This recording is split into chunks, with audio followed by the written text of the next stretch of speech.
Donc on va définir déjà ce qu'est une donnée à caractère personnel au sens de la réglementation et de la loi.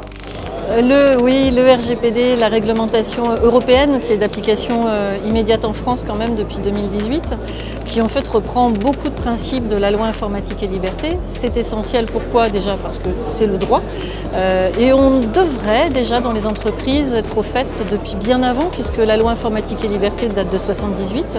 L'objectif est de protéger les données des personnes, des humains.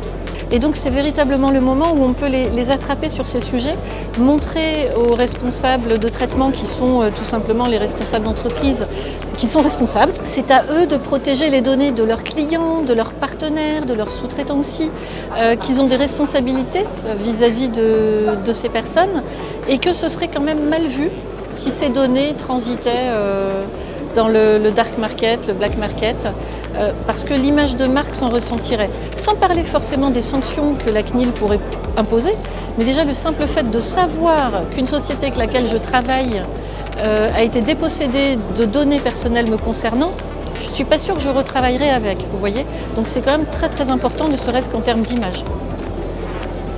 C'est pas un domaine qui est discuté régulièrement dans les forums, c'est un domaine hyper technique, assez rébarbatif sur le fond, parce que ça reste du droit. Et le droit, il faut avoir une certaine affinité avec.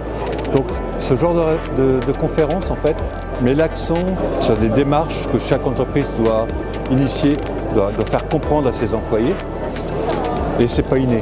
Toujours la sécurité des données à caractère personnel, c'est l'affaire de tous, parce que ça nous concerne en tant que personne, on parle bien de la protection des personnes physiques. À tout moment de la vie, on peut être confronté à ça. Donc un chef d'entreprise doit y penser et doit se mettre en conformité avec la règlementation en vigueur.